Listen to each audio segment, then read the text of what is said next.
Suzanne and Ryan. Again, my name is Matt Onick, and I am the CEO of Mission Investors Exchange.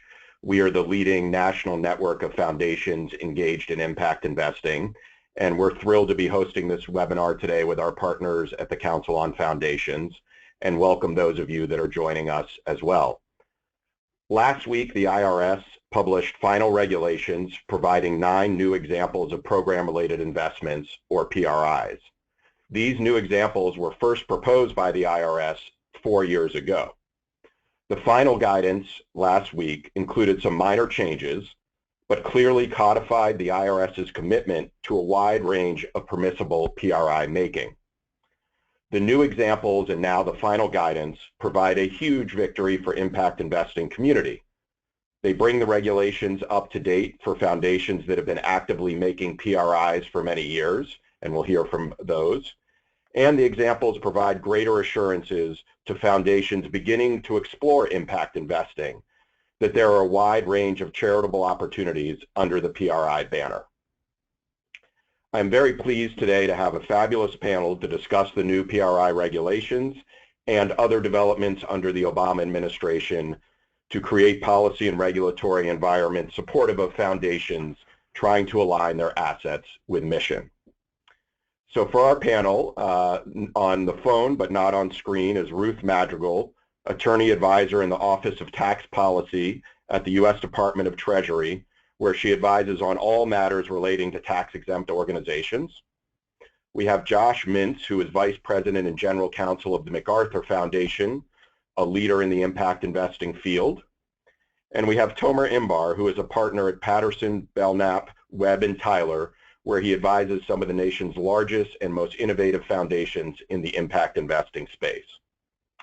Before we begin, I wanted to flag that we will be taking questions at the end of the call, and on your screen there is a question section. If you click that on, you can enter a question, and we hope to get to it later in the call. Now, before we jump into the details of last week's guidance, I would like to ask Ruth if she could quickly lay out the difference between program-related investments as defined in the tax code and mission-related investments, or MRIs. Ruth? Hi, all, and thanks for having me. Sure, it's good to be with you today. I'm also joined here in my office, also not on screen, by Eleanor Ramey, who is also an attorney advisor here at Treasury with me, who works with exempt organizations matters. So I just mentioned her to introduce you to you all as well. But go to the question, the difference between PRIs and MRIs, that's an interesting question. I can give you a great definition of a PRI, a program-related investment. It's defined in the tax code and in the regs as an investment that is made primarily to further the charitable purposes of the foundation. That means it has a significant amount of furtherance of the charitable purposes and wouldn't be made but for the relationship between the investment and the exempt purposes. But it doesn't have a significant purpose of making money, and it doesn't do lobbying or electioneering. Now, mission-related investing, on the other hand, is a somewhat fuzzy topic. It is not defined in the tax code, and as far as I can tell, it's defined in a couple of different ways by different folks. But because Matt is hosting and Council on Foundations are hosting, I looked at the Mission Investors website, and it indicates that a mission-related investment is when a foundation is making an investment that is aligned with its mission and at the same time has a purpose of making a financial return. So it's a dual return. I sometimes use the term impact investing to refer to these sorts of investments that may both accomplish charitable purposes and have some financial return, be in the form of an investment. But sometimes people will confuse MRI with PRI because they both have an RI in them. And it's important to note that they are very different, and only one of which is defined in the tax code. Excellent, thanks, Ruth. And we'll clearly get back into this and some of the nuances between the two in a moment. But first, let's start with the finalized PRI guidance that came out last week and was first proposed 4 years ago today. Would love to hear from you why the Treasury and IRS first embarked on this effort to make these changes. Sure.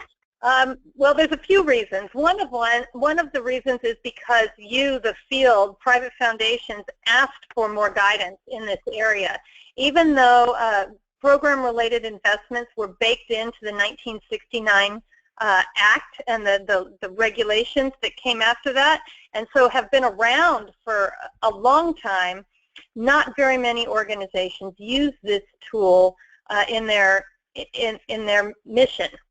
And part of the reason we were hearing for that is because foundations were not really sure what they could use program-related investments for. And when they looked to the existing regulations, they saw 9 examples of program-related investments, all of which were set in the United States, doing community economic development.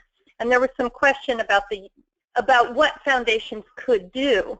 And so that leads to another reason for doing guidance here. When there are questions about what the rules mean, it's harder for folks to follow the rules and to come within the rules. And so it's good tax policy to do these regulations, which exist of examples of what good PRIs are, because it clarifies in ways that everybody can rely on what some good examples are and what the rules are for everybody. Even though there had been private letter rulings and individual okays for individual investments for many years, this guidance is for everyone to rely on. And another reason we did it, aside from being just good for tax policy, is that it seems to be good policy. We were hearing that in addition to clarifying the rules so that it can reduce the costs on private foundations, knowing better what the rules are makes it easier to make these sorts of investments without having to get expensive guidance. But we were hearing that in some situations, using a PRI as opposed to a grant might help you accomplish your charitable purposes more effectively. And you might be able to get more results out of an investment structure than a pure grant structure. And so we wanted to clarify the rules for all of those reasons. Wonderful, thank you. And again, for clarity, the initial new 9 examples were outlined 4 years ago. And then the final guidance with some minor changes came out last week. Tomer, I'd like to take you back 4 years and ask you just to go in a little more detail about what was included in these 9 new examples that were missing before and what clarity might it bring to foundations. Sure. So thanks, everyone. As Ruth mentioned, what was interesting about the earlier, the initial 9 examples is that they really focused on economic development. They focused on deteriorated communities. They focused on job creation for low-income individuals. They talked about helping disadvantaged populations get started and start businesses. And so when someone would go and look at the regulations, there was really an economic development, relief of the poor and distress bent to the PRI examples. And as Ruth mentioned, although there's a lot of guidance out there and private letter rulings about different types of PRIs, and although we think of charitable in a very broad way that goes beyond relief of the poor and distress and community revitalization or combating community deterioration, the fact that the examples focus narrowly on those things led a lot of people to be concerned that maybe somehow it's different for PRIs. And so as a result, what the new examples do for us is they really clarify that PRIs can cover the spectrum of what is charitable. And so when we think about the examples, just a few when in the preamble to the proposed regulations, they talk about that they call out some of these things. They call out the fact that a PRI is not limited to a domestic activity, so that activities in a foreign country can qualify as a PRI as long as they further exempt purposes. That they're not limited to economic revitalization or community combating community deterioration, and that ultimately you can work through for-profits. Another interesting thing was that the rate of return in and of itself was not a disqualifying factor. It doesn't automatically prevent an investment from qualifying, and that they can, there are interesting vehicles that can be used, whether they're guarantees, credit enhancements, whether they're loans with equity kicked in so that you make a loan and you get equity as part of the transaction, that the regulations really clarify that there's a whole broad range of things that can qualify as a PRI. And so, we talk about in the new PRIs, they call out, for example, a recycling business that prevents pollution and combats environmental deterioration. Sort of the first time you have that sort of said out loud in the regulations relating to PRIs. So for a lot of people who are concerned with conservation matters, with environmental programs, that this was a welcome addition. There was conversation. There's a regulation example that talks about vaccines. So you have, again, scientific research. You have medical issues that come up. You have an example that talks about providing poor individuals loans and developing to start businesses, so that you have microfinance that gets picked up in here, which a lot of people were doing. You have an example that talks about a loan to a limited liability company that purchases coffee from poor farmers, that the goal was to fund the provision of efficient water management, crop cultivation, pest management, and farm management training to poor farmers. Again, language that didn't appear in the regs before around PRIs, showing that there's a bunch of different things that PRIs can be used for. And then they talk about the credit enhancements such as deposits and guarantees, which also helped expand the sort of the field of vision for people making PRIs. Wonderful. Now, Josh, MacArthur has been a very active player in the PRI space, a real leader and pioneer.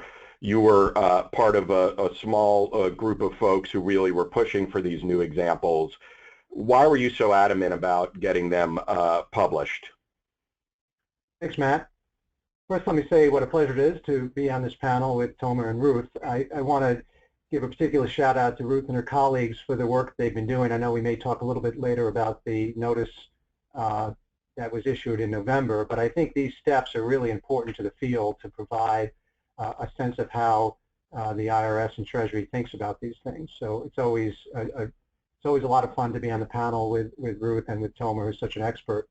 I think, Matt, as you said, we've been doing PRIs for over 30 years, and it's interesting now. I think Ruth gave a description of impact investing. We think about impact investing now really as encompassing both PRIs and MRIs, but really looking back, and we talk about the examples being introduced, say, 4 years ago. I think the work that went into this began well before that.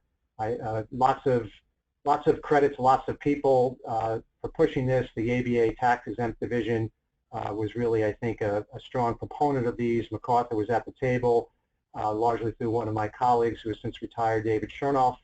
We picked that up along the way in terms of pushing forward. And I think really Tomor has touched, and Ruth have both touched upon part of the reasons why we thought this was so important.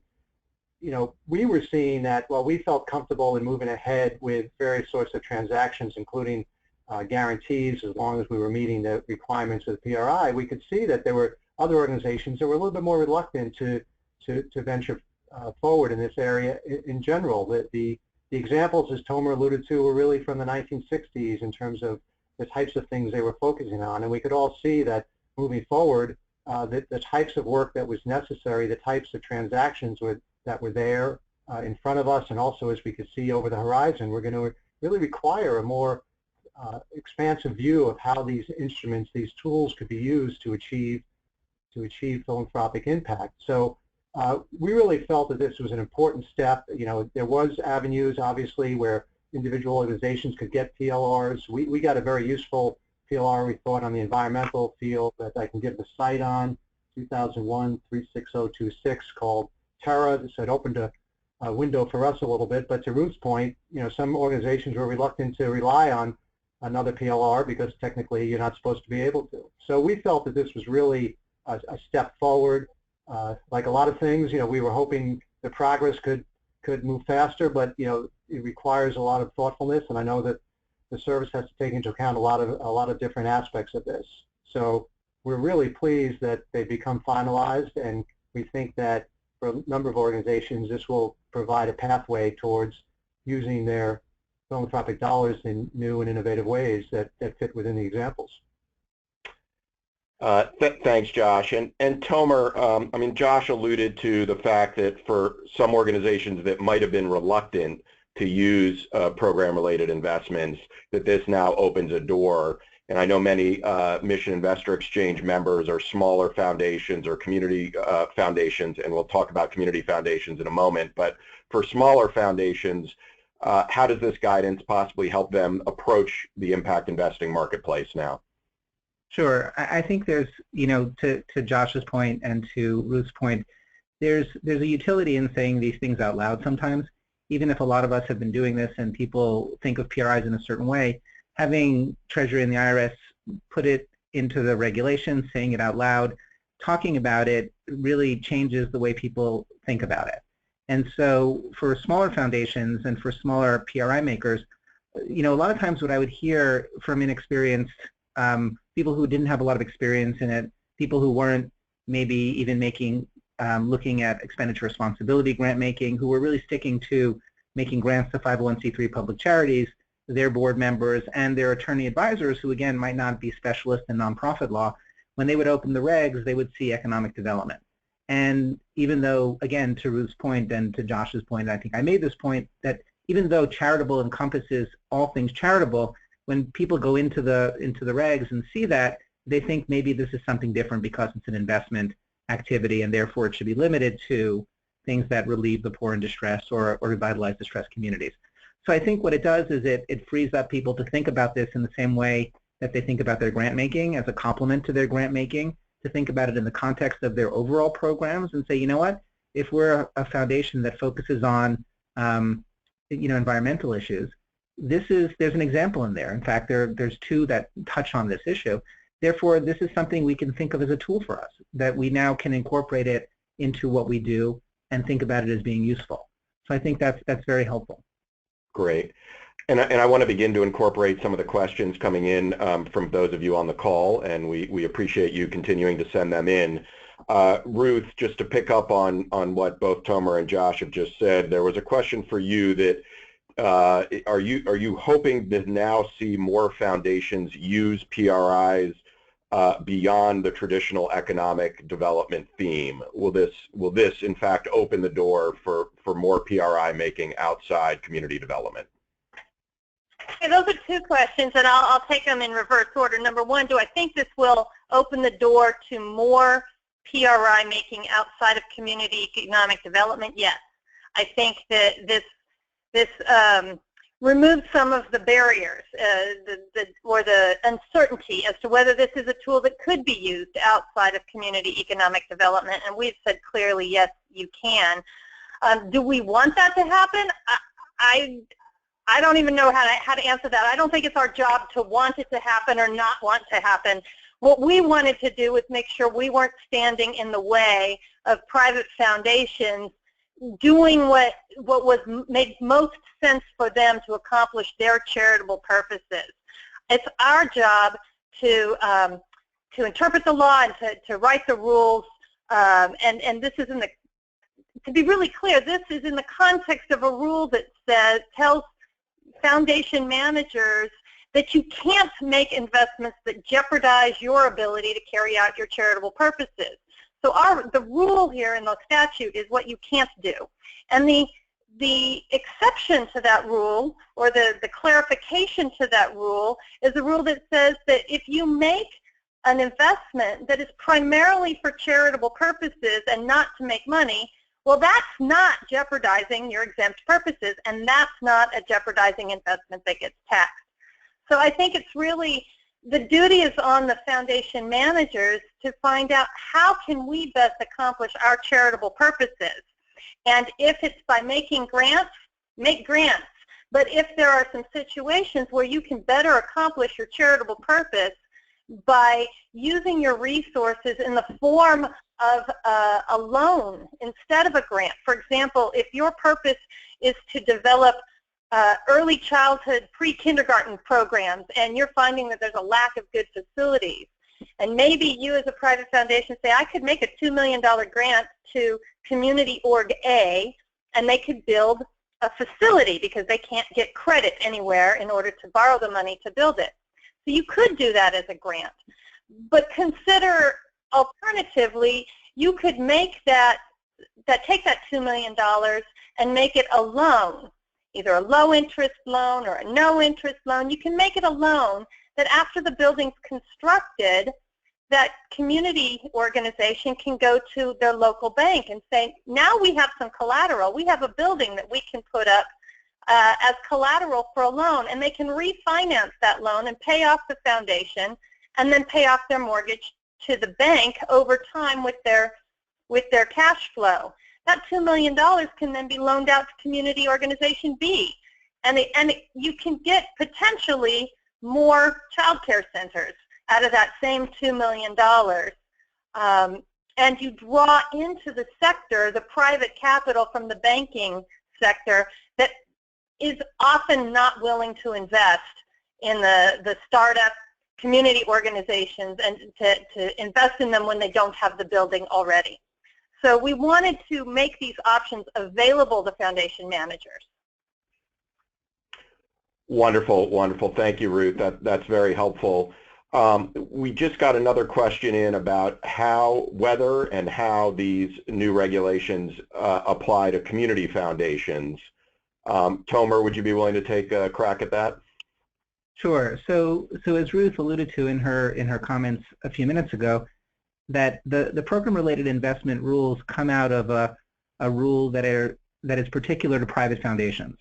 That currently there's the rule on jeopardizing investments is applicable to private foundations, and private foundations have to pay attention to that when they do their investing, and PRIs are an exception to that rule. That, again, to Ruth's point, that if you make this kind of investment, namely a charitable one, that doesn't have sort of a significant purpose to make money, then you don't have to worry about those rules. There are ancillary benefits to private foundations, namely that the PRI gets to count to the qualifying distribution, that they're carved out of the excess business holding rules, and so on and so forth. So PRIs are treated in many ways like grants, but for very specific private foundation purposes. When you flip over to the community foundation side and donor-advised funds, those entities are public charities, and so they have different rules applicable to them. And when you think about PRIs in that context, you're really thinking about mission-related investing or impact investing. That there are rules under state law that govern how a charity can invest their money, and there are rules under state law under the Uniform Prudent Management of Institutional Funds Act that talks about when you can take into account impact or the special relationship of an asset to the exempt purposes to those investment decisions. And similar to program-related investments, there's the concept of program-related assets under state law that get carved out of prudent investment decision-making. So there's an overlap in the sense of that when you think about the proposed examples talking about charitability and talking about how to use PRIs and what charitable purposes are appropriate, or recognizing that these charitable purposes are appropriate, that concept you can take over to the community foundation or the donor-advised fund context, because there you're talking about, again, charitable use of assets perhaps, and how to use your investments in an aligned way with your program. But from a technical standpoint, again, the PRI regs don't really apply to community foundations, except in the sense that they provide a good roadmap for how to do these things, how to do good charitable impact investments. Great. There's another set of questions around market rate returns, and several people have asked, is it permissible to make an investment initially through a PRI that may have a market rate return or a profit, a significant profit coming out of it? I think this will lead us into the distinction between PRIs and MRIs a little bit more. But Ruth, why don't I have you start in explaining what it would mean if someone going into a particular deal believed that it was would have a market rate return? This is a good question, and this actually was it was conversations like this and questions like this that led to our guidance from September, notice 2015-62. And the question was phrased, I remember at one conference where I was speaking about the then proposed PRI examples, and someone said, you know what, we had this great opportunity. There was this great investment we could make that was it would further our charitable purposes, no doubt, hands down. The primary purpose we wanted to make it was to further our charitable purpose, and it would have amazing charitable returns, charitable outputs. It met the substantial, but for everything, it's clearly PRI on the charitability prong. The problem was that it wasn't going to return a little bit of money. It was going to return a lot of bit of money. And I looked at this person and thought, how is that a problem?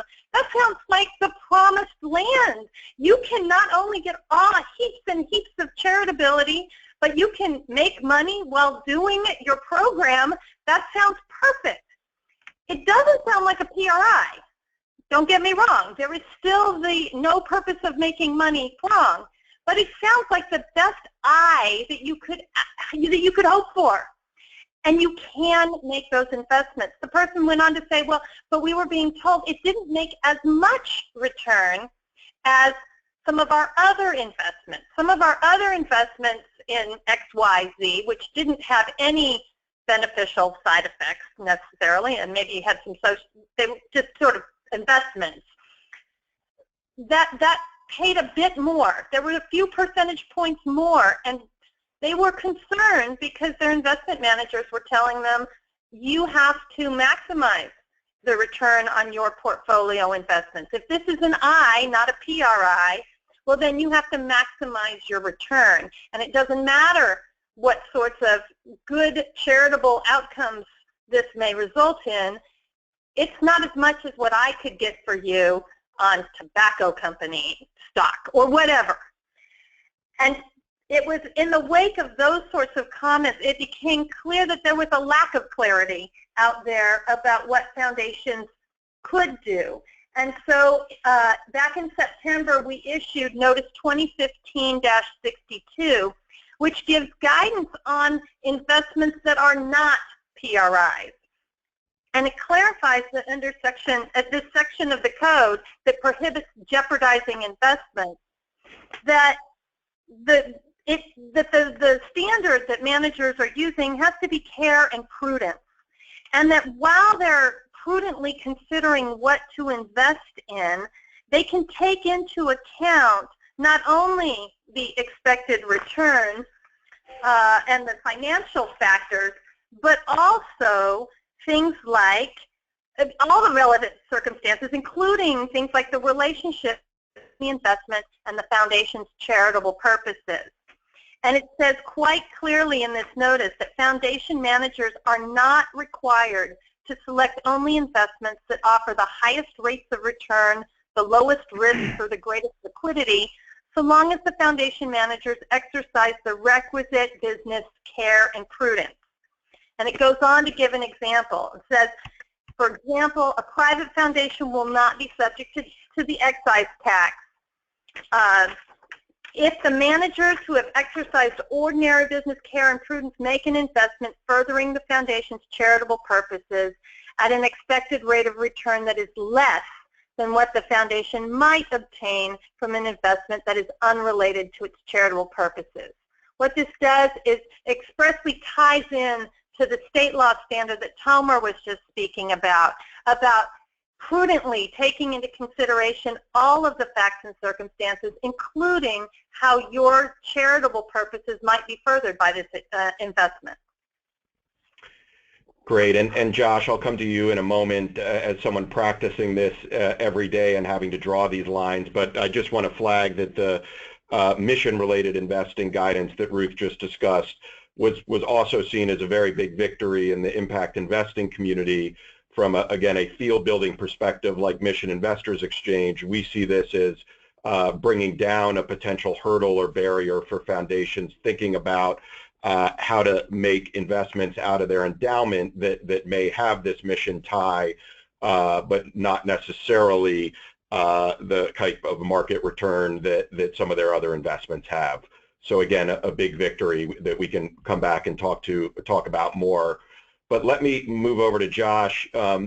In practice at MacArthur, how are you thinking about this kind of the lines between PRI making and MRI making? And maybe I'll start there and can get more concrete in a moment. But how do you make an analysis, particularly going back to this question of if something might have a pretty good return or near market return? How do you evaluate that?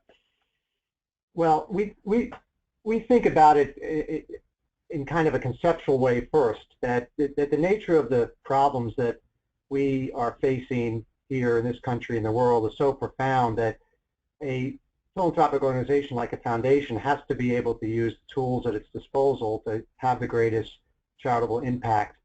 And we tend to look at issues through a lens that says, what's the program impact that we're trying to achieve, and then what's the right tool to achieve that impact. And in some cases, in most of our cases, in our experience, it has been the program-related investment tool because of Ruth's earlier comment and Tomer's echo of it in terms of we're doing it primarily to have program impact.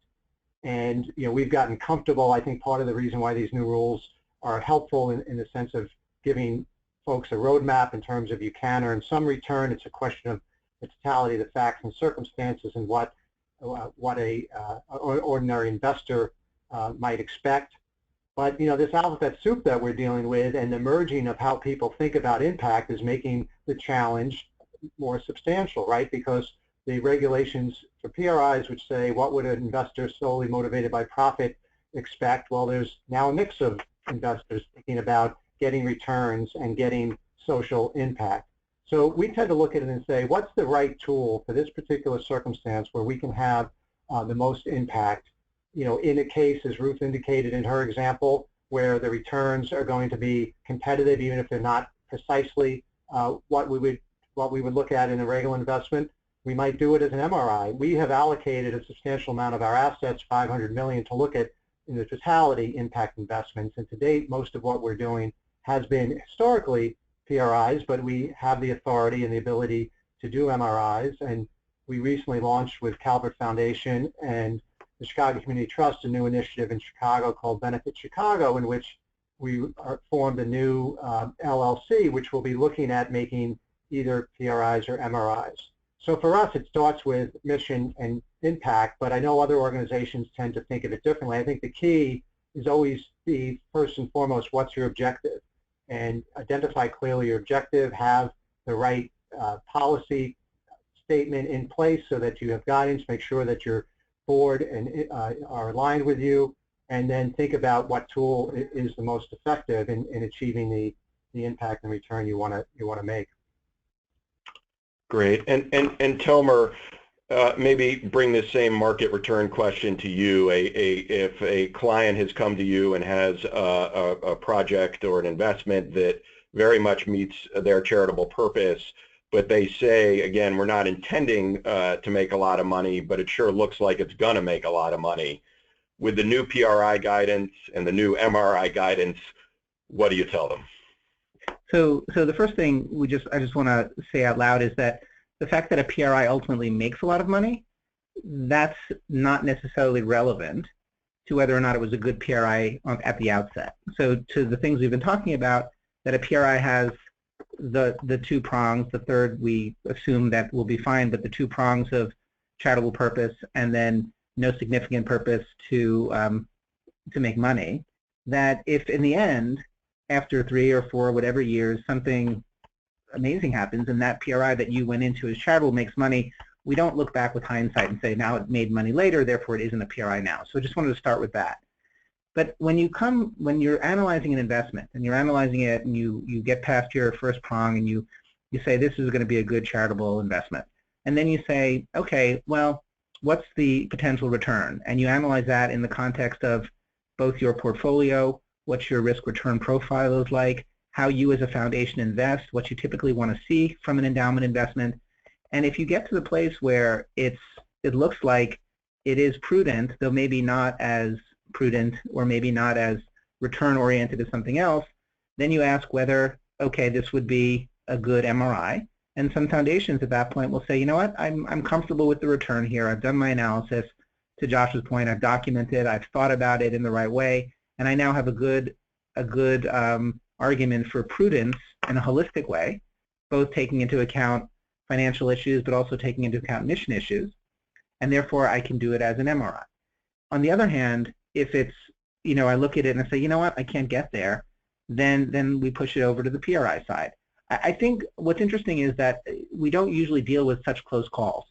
That I think that when people analyze these things, that things with a lot of charitability tend to fall more closely to the PRI line, and things with less charitability seem to fall more closely to the MRI line. That it's a continuum of the more sort of deeply charitable something is, in my experience, the less of a return focus from a risk-return standpoint that it brings to the table. So when you have those really close calls, you can go either way if you can make the argument either way, though the more close to market you are, the harder it is to justify it as a PRI. And I think just one last piece is that sometimes to keep in mind that different PRI makers have different risk-return profiles. And so sometimes we've seen where one of our clients has gone into something as a PRI and have looked around at the table and have seen another foundation in there as an MRI. And that's a result of their determination that this is, for them, a prudent investment, and it satisfies their prudence requirements and analysis, whereas the other client said, you know what, that's not really there for us. And I think this goes back to the point that Josh made a little earlier, that the investment world has changed dramatically since 1969, where you have impact investors who are for-profits now. You have funds that are impact investment funds that are appealing to impact investors. They're investing in the very same product and the very same investment that a MacArthur is investing in or some other PRI maker. And so you have to look around the table, and people are in there for mission has become much more of a focus for a lot of different types of investors. So it's an interesting world we live in, but I think you're just going to have to analyze it based on your individual foundations, sort of risk-return profile and how you deal with these things generally. This is Ruth. I'm going to jump in here and agree that the world has changed dramatically since the regulations were put out in the early 70s. If you read through the regulations, they seem almost quaint because they seem to imagine a world where there are good, safe investments and there are bad, risky investments. And of course now, we all have come around to the notion of a balanced portfolio and a mix of risk and return. And so it is a challenge to apply regulations and concepts that were written in a completely different investing world. But this is where I would put in a plug and an encouragement that if you're going to get into a PRI, and particularly one where you think you may be closer to a line than another, document, document, document. The only time usually you will see the IRS come in and look and ask questions about your investment if you haven't gone to them first is on audit after the fact many years later. And you may be looking at an investment that had all kinds of returns and maybe not so much charitability out the back end. And if you haven't documented up front and even as you go along, what was the charitability that you expected? What was the primary purpose of this? What was the charitable output you expected? And did you get it? And how did you build those terms into the deal? How did you intend to ensure that this was going to have the charitable returns that you expected? What terms did you negotiate and put into the deal docs? And why did you think that the return was not your primary purpose? If that return ends up really huge, was that because this was the unicorn, the 1 in a million shot that nobody really expected would happen, but lo and behold, you discovered the cure to cancer, and it just went wild? The regs anticipate that you don't have a crystal ball and that you may get into an investment thinking that this is extraordinarily risky and your chance of ever seeing a return, let alone your principal back, might be remote. But if that happens and you end up with a big return, that won't blow your PRI, as Tomor said. But I think because these determinations are often made many years after the fact, often by an IRS agent looking at you and asking you about things many years after the fact. The more you have documented at the time you were making that decision about what you expect charitably and financially, the better you'll be. And there are several questions coming across are just, I think it would be helpful to clarify. When, Tomor, maybe you can tackle this one. When, an example of when going in, you're not sure what the return might be, but at the end of the day, it's a very large return. So, for example, I'm thinking a direct equity investment in a company that would be permissible through the PRI regulations, but maybe you can explain some other options as well. Sure. So if you think about a PRI as any type of investment that has a program-related aspect to it, it means that there are some investments that will have potential upside. So if it's a loan, for example, at 2% or 3%, you know what your return is going to be at the max. If it's a guarantee, if it's something else, maybe if it's a deposit at a bank, or if it's some other form of credit enhancement, your upside is limited. But let's say you invest in a company directly, or if you invest in a fund. So you might invest in a fund that's doing a lot of charitable investing so that you can leverage your investment across a lot of different charitable opportunities. So you have a fund opportunity. Or if you invest in a company where you have simply a direct investment, that company can do really well. So take one of the examples in the new regs about a subsidiary of a drug company that's developing a vaccine to prevent a disease that predominantly currently impacts poor individuals in developing countries. Let's say that company develops the vaccine, and then lo and behold, it realizes that the processes that it used to develop that vaccine have application elsewhere. You still might own equity in that company, but now suddenly, for example, they developed a process to develop the vaccine that now can be used to develop synthetic fuel, or it can be used for a vaccine for another type of investment, for another type of disease. So now you're sitting on an investment in a company that might suddenly do really well while also having fulfilled your charitable purposes. So you invested for one reason, you're left with equity, and that company might be phenomenally successful, and you could do very well on it. So that's an example of when your investment kept going, it did the right thing, but that there were other applications and you're left owning equity in that company. And let's take that example where we're into kind of mission investing 301, 401 here, not the basics, but if the investment has in fact become profitable along the lines you described, is there any requirement at that point for a foundation to sell its stock in that company?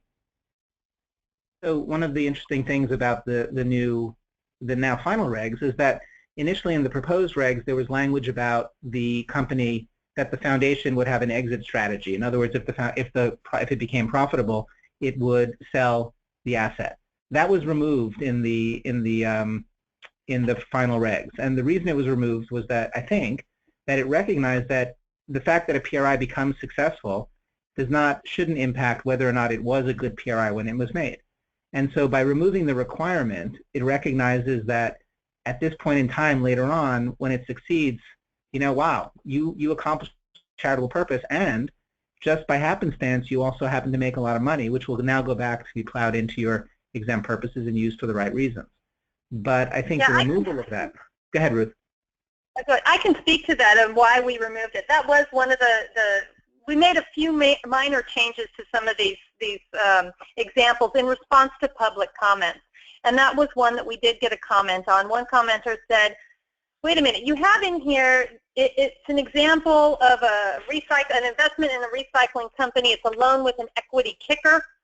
And the facts said that the primary purpose was to combat environmental deterioration.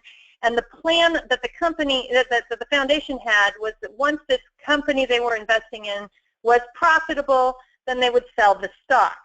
And the commenter said, wait a minute, does this mean that anytime you have stock in a company that is profitable, then you have to sell the stock?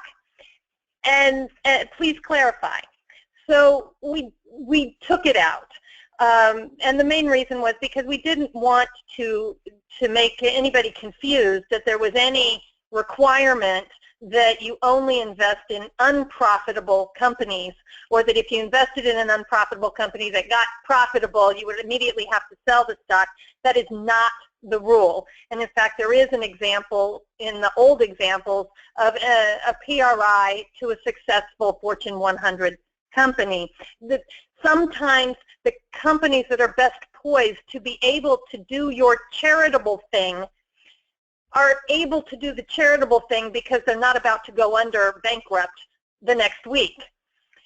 But we did note in the preamble that we took this sentence out so that we don't confuse people with an all or nothing, you have to sell your stock when.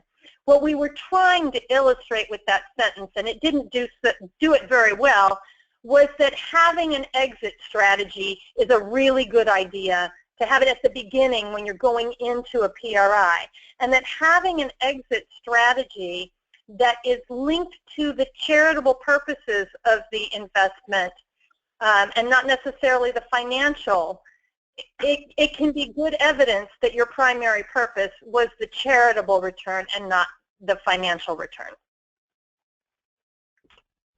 And I'm sorry, just to add one thing, because Josh referenced the terror ruling that MacArthur got years ago. One of, Josh, correct me if I'm wrong, but one of the purposes of getting that ruling was to show that even what looked like a high rate of return or a potential high rate of return wasn't necessarily disqualifying for something to be a PRI.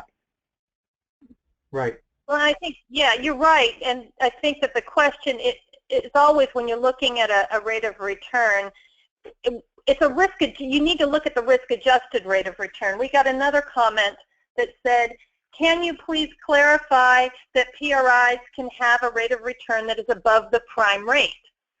And what we said in the preamble in response to that was, of course they can have a rate. There is no threshold for what a PRI can or can't have. There's no maximum rate for a PRI.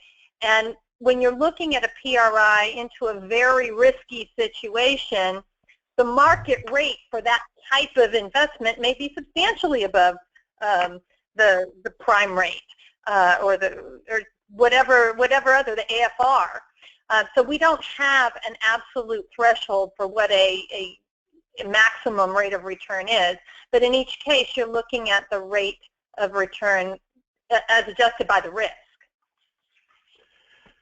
Great. As we have a couple minutes left, and Josh, as someone who has looked for this kind of clarification both in the PRI guidance and in the MRI guidance from last fall, are there other things that you and your peers are still looking for clarification from either Treasury and the IRS or other parts of government? What is missing from the regulatory and policy environment that might bring greater clarity to foundations and other mission-aligned investors? Thanks, Matt. You know, one of the things that, from our standpoint, both with respect to the guidance on the jeopardizing investment that Ruth referenced, as well as the new examples, you know, a lot of this depended upon perhaps either the sophistication or the ability of an institution to have access to good counsel. So we viewed both of these developments as positive. We didn't view them as earth-shattering events because I think they were really reflecting something that many practitioners and perhaps some of the larger foundations or others with access to quality counsel like Tomor would have probably viewed and said that's okay.